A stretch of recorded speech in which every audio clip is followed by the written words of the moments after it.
जय जय पांडुरंग हरी बुद्ध विटेवरी या चॅनलवर मी आपणाला सगळ्यांचा ऋणी आहे, कमेंटधारकांचा ऋणी आहे आणि बुद्ध विटेवरी या आपल्या चॅनलला सरळ हाताने मदत करणारे माझे मदत बांधव जे मदत करतात आर्थिक मदत, तर त्यांचेही मी अगदी आभार आहे, कौतुक मानतो।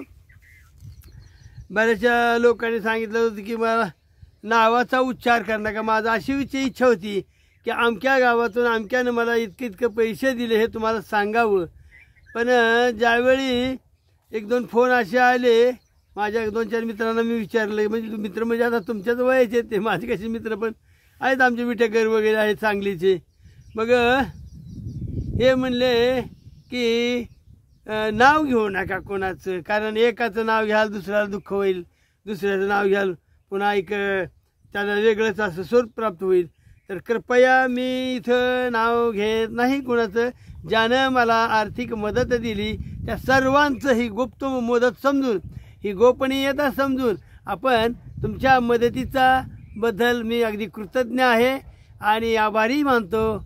आणि अशाच पद्धतीनं माझ्या अनेक बांधवांना मी या माझ्या बुद्ध विटेवरी चॅनल मार्फत असं आवाहन करतो की आपण सरळ हाताने एक बुद्ध विटेवरी या चॅनलला आर्थिक स्वरूपामध्ये मदत करावी, जेणेकरून बुद्ध विटेवरी याला एक जीवदान मिळेल।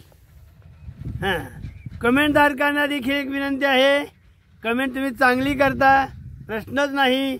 कोण मला निळा कोल्हा म्हणतंय, कोण मला निळं कोंबडं म्हणते।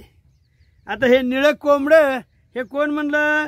समाधान भोई 5938। ते भोई आहे का भाई आहे हे इतकं लहान अक्षर असल्यामुळं मला ते दिसणार नाही। चला समाधान भोई म्हणा किंवा भाई म्हणा किंवा भोई म्हणा, चला। मग भोई कोण आहे? तर तो कोलीय वंशाचं ते एक घटक आहे। भोई हा समाज जो आहे पाण्यामध्ये मासेमारी करतो। कोलिया म्हणजे कोळी आणि भोई जरा नातं जरा जवळच लागते ना काही। आणि मग हे नातं जवळ लागतं आमच्या समाधान भाईचं किंवा भोईचं। आणि म्हणून त्या समाधानाला मी सांगतो, तू काय म्हणलायस मला? आलं निळं कोंबडं। हो, हे निळंच कोंबडं आहे, पण हे कोंबडं काय काम करतं माहिती आहे का? तुझ्यासारख्या झोपलेल्या माणसाला पाटे पाटे आरवून वरडून खुडखुडून तुला मी जाग करतोय। समाधान, तुला मी जाग करतो, असं हे निळं कोंबडं आहे बाबा। तुला एक माहिती आहे का गाणं? हे तुझ्याच लोक भाषेत आहे बघ ते। जागा झालाय सारा गाव, तांबडं फुटाया लागले, जागा झालाय सारा गाव। अरे सगळं जग सुधारलं रे समाधाना, सगळं गाव जागे झाले ह्या बुद्ध प्रज्ञेनं आणि बाबासाहेबांच्या कृपेनं। जो हजारो वर्षापासून झोपलेला हा जो समाज आहे समाधाना, तो गाव जागा झालाय, हे लक्षात घे। जागा झालाय सारा गाव, तांबडं फुटाया लागले। ह्या गीताचा अर्थ कशाही पद्धतीने असला तरी तो अर्थ आपण आपल्या पद्धतीने मिळवायचा असतो। म्हणून इथं गाव जो आहे, जो झोपलेला गाव आहे, तो जागा केलाय कोणी? ह्या निळ्या कोंबड्याने केलाय, निळ्या कोंबड्याने केलेला आहे। म्हणून आणि पुढे काय म्हणते त्याने? तांबडं फुटाया लागलं। तांबडं म्हणजे पहाट होऊ लागली। अरे झोपलेल्या समाधाना, तुझ्या कमरेमध्ये लाथा घालून जरी उठवलं तरी तू उठला नाहीस मध्यरात्री, परंतु आता मात्र पहाट झालेली आहे, सूर्योदय होणार आहे, बुद्ध सूर्याचा उदय होणार आहे, क्रांती सूर्याचा उदय होत आहे आणि अजूनही तू झोपेचं सोंग घेतोस का रे? म्हणून जागा झालाय सारा गाव, तांबडं फुटाया लागले। तांबडं म्हणजे भीमक्रांती, बुद्ध क्रांती। जागा झालाय सारा गाव, तांबडं फुटाया लागले, तुझी घागर नळाला लाव, तुझी घागर नळाला लाव, पाणी सुटाया लागले, तुझी घागर नळाला लाव, पाणी सुटाया लागले. जागा झालाय सारा गाव, तांबडं फुटाया लागले. जागा झालाय सारा गाव, तांबडं फुटाया लागले. तुझी घागर नळाला लाव, पाणी सुटाया लागले. तुझी घागर नळाला लाव, लाव लवकर नळाला घागर तुझी, नाहीतर तू असाच कोरडाची कोरडा असेल. अरे त्या धम्मपदामध्ये एक वाक्य सांगितलेलं आहे, उपड्या घागरीवर कितीही पाणी ओतलं तरी एक थेंबही त्या घागरीमध्ये शिरत नाही. तसं समाधान तुझ्या डोक्यामध्ये कुठलंही एक धम्माचं पाणी, धर्माचं पाणी, तत्वज्ञानाचं पाणी, बुद्धाची वाणी, भीमाची वाणी कधी घुसणार नाही. म्हणून तुलाच जागा करायला मी कोंबड्याचं रूप घेऊन आलेलो आहे समाधाना. म्हणून लवकर घागर लाव. आता घागर कशासाठी, तर नळाला येतं पाणी. पाणी म्हणजे कुठलं, आमच्या भीमा नदीचं, आमच्या बुद्ध नदीचं, आमच्या निरंजना नदीचं, आमच्या नागवंशांचं हे पाणी येतं तुझ्या नळाला. आणि त्या नळाला पाणी येण्यासाठी तुझी घागर नीट लाव, उपडी घालू नको. धम्मपदामध्ये जे आहे ना, उपडी घातल्यानं त्याच्यात काही साठत नाही. जरा उपडी ठेव, त्याच्यामध्ये हे धम्माच्या तत्वज्ञानाचं पाणी जरा साठून घे तुझ्या घागरीत, म्हणजे तुझ्या डोक्यामध्ये. डोक्यामध्ये साठून घे तुझी. कारण आता नुकतंच पाणी सुटायला लागले, पाणी सुटायला लागले. समाधाना कसं वाटलं तुला उत्तर? गाणं कुठल्याही अर्थात असलं तर ते गाणं आपल्याही अर्थामध्ये घ्यावं. आणि म्हणून अनेक महापुरुषानं तुला जागा करायचा प्रयत्न केला, अनेक युग पुरुषानं तुला जागा करण्याचा प्रयत्न केला, पण समाधान तू झोपलेलाच आहेस. आणि म्हणूनच हे निळं कोंबड तुझ्या उशाला येऊन टरकतंय, ओरडतंय, बागडतंय आणि आरव देतंय. उठ समाधाना, उठ आता जागा हो. अरे पाणी सुटायला लागले, बुद्धाची वाणी सुटायला लागलेली आहे, बाबाचं वाणी सुटायला लागलेलं आहे. बाबाच्या धम्माचं पाणी या नळामध्ये येत आहे. आणि तू तुझ्या रिकाम्या डोक्याला नीट धर, खाली पालतं घालून, तोंड पालतं घालून वरनं नळ सोडू नको. लक्षात आलं का तुझ्या? तू कारण तू भोई आहे का भाई आहे मला माहित नाही, पण तू माझा आहेस हे लक्षात घे. आणि माझ्या लोकांनाही मी सांगत असतो की बाबा, अशा समाधान सारख्या माणसाला जागा करण्यासाठी निळा कोंबडाच येत असतो, हे लक्षात घे. कारण भगवान बुद्ध, भगवान महावीर असू देत, श्रीकृष्ण असू देत, प्रभू रामचंद्र असू देत, संत ज्ञानेश्वर असू देत, नामदेव असू देत, तुकाराम असू देत, महात्मा फुले असू देत, शाहू महाराज असू देत, बाबासाहेब असू देत, अलीकडे तुकडोजी महाराज असू देत, नाहीतर अण्णाभाऊ साठे असू देत, कलबुर्गी असू देत, पानसरे असू देत, लक्षात आलं तुझ्या, तर किंवा ते दाभोळकर असू देत, ह्या सर्व माणसांनी, ह्या सर्वांनी तुझ्यासारख्या झोपलेल्या माणसाच्या पेकटामध्ये लाथा जरी घातल्या तरी तू उठत नाहीस. कारण तू काय केलंस माहिती आहे का? तू समाधान, नाव तुझं समाधान आहे. मग तर ह्या मनोवाद्यांच्या पालख्याचा भोई, तू भाई आहे का भोई आहे मला माहित नाही, पण भोई, या मनोवाद्यांच्या पालख्याचा भोई होऊन त्यांच्या पालख्या वाहण्यातच तू समाधान मानतोस. समाधाना, तू मनोवाद्यांच्या पालख्यांचा भोई होऊन तू ती पालखी वाहण्यामध्येच समाधान मानतोस. म्हणून अरे डोळे उघड आणि इकडे ये. का इकडे कशासाठी यायचंय?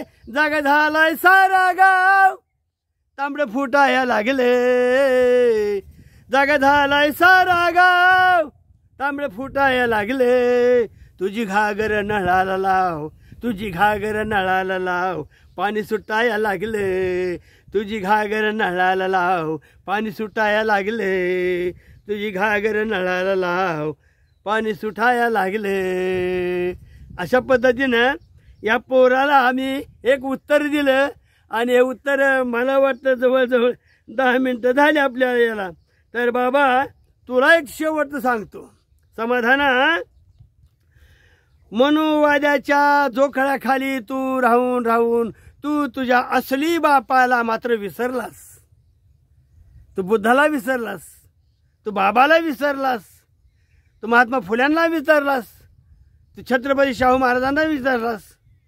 अशा अनेक मंडळींना तू विसरलास का?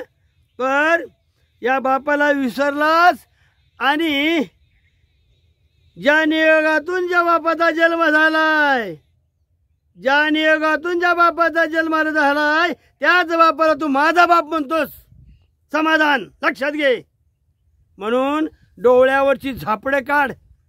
तू कोणी असू देत, भोई असू दे ना तर भाई असू दे, पण तू शेवटी आमचाच आहेस. आणि अशा हुकलेल्या लोकांना, ह्या हुकलेल्या लोकांना मार्गावर आणण्याचं काम ही बुद्ध विटेवरी या मार्फत मी करतो, हे लक्षात घे. मी वारकरी जरी असलो तरी अंधश्रद्धा नाही, भोंगळवाद नाही, गपोड कल्पना नाहीत.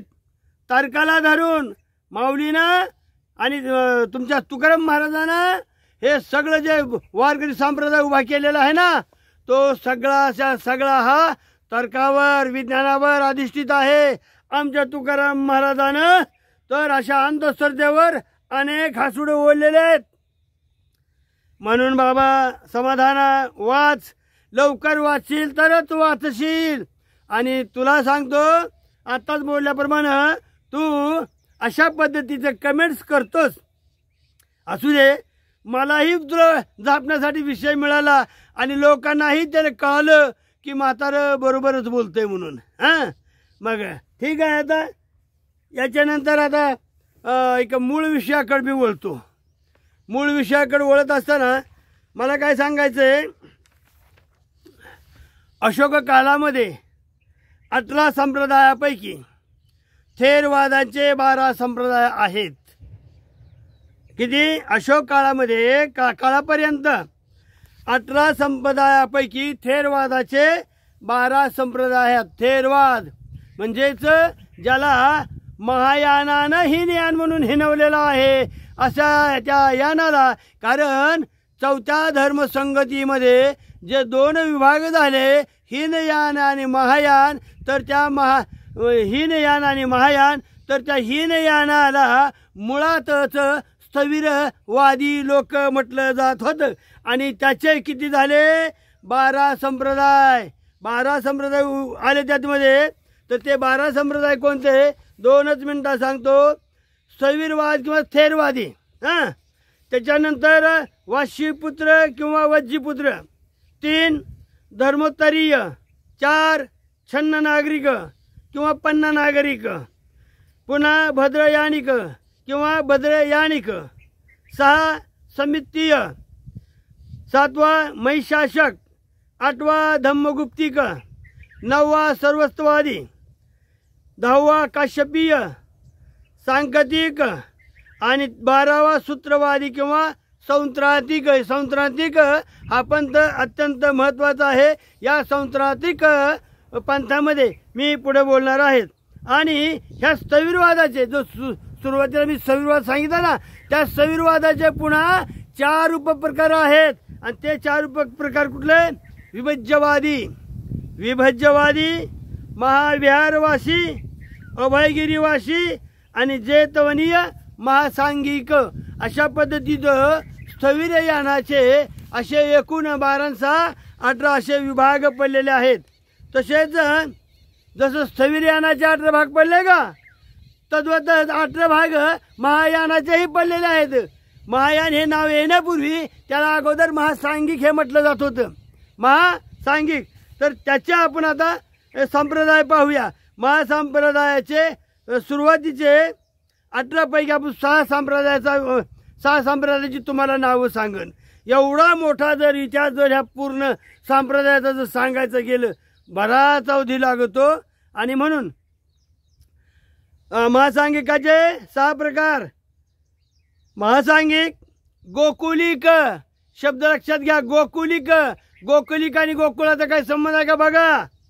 एकव्यवहारिक, 4 बहुश्रुतीय, 5 प्रज्ञाप्तिवादी, 6 चैतिक म्हणजे चैत्य. अशा पद्धतीनं महासांगिकाचे 6 प्रकार पडलेत. आणि महासांगिकाच्यातून पुन्हा महायान पंथाचं महासांगिक, महायान सांगिकाचे 6 प्रकार. आणि त्या महासांगाचे आणखी 6 उपप्रकार आहेत. ते कुठला? अंधक पंथ, शैल पंथ, पूर्वलौकिक पंथ, अप्पर शैलिक पंथ, राजगिरीक, सिद्धार्थिक, अस्थिरह्यान, महावन शेलियान, अपरवन शेलियान आणि पुसवले. तद्वतच कथावस्तू याचे 4 संप्रदाय आहेत. वाजिरीय पंथ, उत्तरा पंथ, वेतुलिक पंथ, हेतुवादी पंथ. या ठिकाणी मी सांगतो आणि उद्याच्या राहिलेले आपण सगळे संप्रदाय घेऊया. कारण ह्या यानातूनच आज ज्याला आपण सनातन हिंदू धर्म म्हणतो त्याचा उगम झालेला आहे. सनातन हा प्राचीन शब्द आहे. आपण सगळेच जण हे सनातनी आहोत एवढं माझं लक्षात घ्या. आणि म्हणून या ठिकाणी थांबतो आणि अशा पोरांनी केलेल्या कमेंट्सला एक चांगल्या पद्धतीनं आणि योग्य असं उत्तर दिलं. समाधानाला देखील समाधान वाटावं असंच आहे. माऊली माऊली माऊली माऊली आमुची ज्ञानेश्वर माऊली, आमुची ज्ञानेश्वर माऊली, आमुची ज्ञानेश्वर माऊली, आमुची ज्ञानेश्वर माऊली.